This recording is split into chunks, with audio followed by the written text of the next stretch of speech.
3 oras inabot ang pagliligtas ng Philippine Coast Guard sa sumabog na bangka sa Bajo de Masinloc. Sinubukan daw kasing harangin ng China Coast Guard ang rescue mission. May unang balita si Jonathan Andal. Halos palubog na itong Filipino fishing boat o FFB Aquio nang hilahin ng Philippine Coast Guard pabalik ng Subic, Zambales. Sumabog ang makina nito malapit sa Bajo de Masinloc o Panatag Shoal.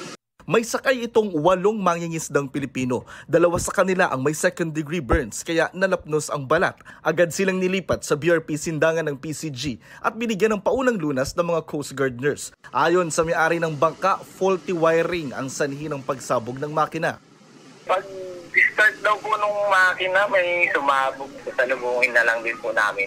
Yung dalawa, i-diretso sa SBMA, tapos idadala nila sa hospital ng Mexico. Tapos kami po, baka i-rescue namin yung bangka at saka yung mga nakasakay sa doon na iba.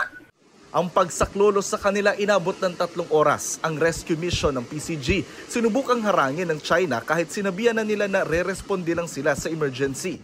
Nung papunta na yung rescue, meron din China Coast Guard vessel at isang PLA Navy na nag-attempt na i-block yung, initially, na i-block yung MRB ng Philippine Coast Guard, yung BRP Sindangan.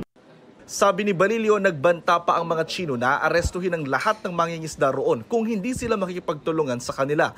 Nang mapaliwanagan ng China Coast Guard, hinayaan nila ang PCG na makalapit sa nagpapasaklolong bangka. Meron pang report na they actually offered help na maglo-launch sila ng RIB para rescuein yung mga fishermen. Pero alam naman ng mga fishermen na parating na tayo at hindi na sila nagpa-rescue dun sa China Coast Guard.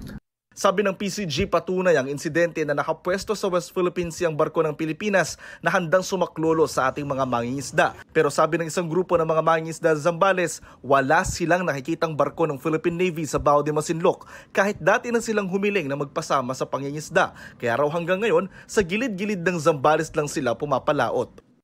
Mamaya, dinala kami sa China, hindi namin alam kung sa China o kung saan. Mamaya, bigla lang kaming itapon dyan sa laot at wala kaming kalaban-laban kasi mga bangka lang naman kaming maliliit.